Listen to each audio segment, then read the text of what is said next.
House Minority Leader Nancy PelosiNancy Patricia D'Alessandro PelosiTrump records robocall in support of Renacci ahead of Ohio Senate primary. McCarthy, Dems want to capture Congress and impeach Trump. It's the Trump economy, stupid more. D-Calif on Tuesday welcomed the detractors in her own party, saying securing election victories is worth the cost of enduring. Barbs directed at her leadership, if they have to do that to win the election, I'm all for winning. Pelosi said during an interview with Politico Playbook at the Liaison Hotel in Washington, I'm okay.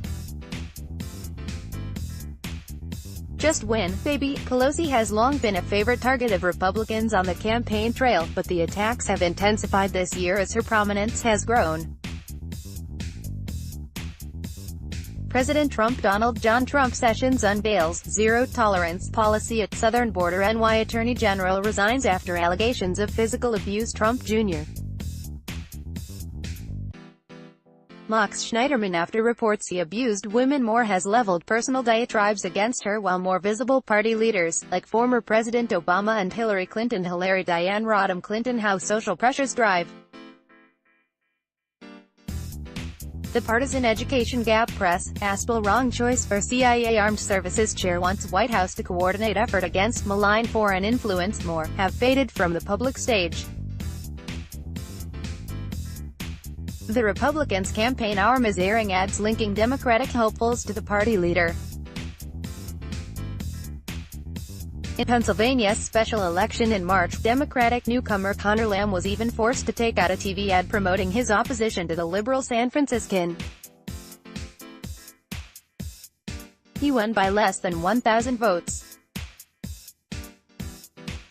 Pelosi attributed Lamb's upset victory to a superior Democratic candidate. Where do they come up with their candidates, she asked, mockingly, of Republicans, and noted that subsequent local polls indicated the most important issue for voters was health care. She also emphasized that she holds no grudge against Lamb and other Democrats, who are vowing to oppose her bid to remain atop the party. Many are saying we need new leadership. I don't take offense at that, she said. Pelosi also went after the Republicans for focusing so intently on her in lieu of problems facing the country, while offering a warning to Democrats not to allow GOP operatives to decide the party's leadership. They have no positive message, she said.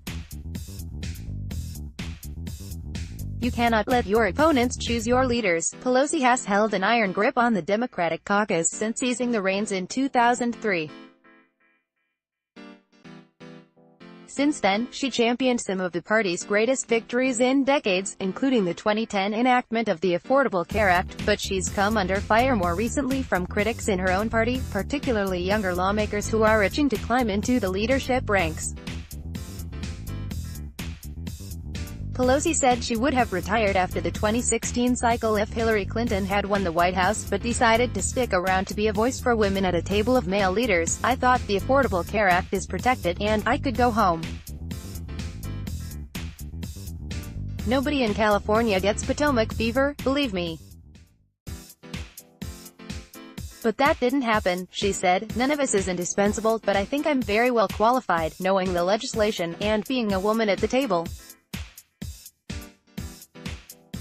And that became very important to me, that there would be a woman at the table where these decisions are negotiated. Nothing is more wholesome for our politics and our government than the increased participation and leadership of women. This is a tipping point year. Pelosi reiterated previous forecasts that the Democrats will take back control of the House in November. She declined to predict how many seats the party might pick up, but suggested the only question is whether the midterms will prove a wave or a tsunami. I wish the elections were today, she said. Asked about her future in Congress if the Democrats fail to win the chamber, Pelosi demurred. I can't even think of not winning, she said. You have to believe.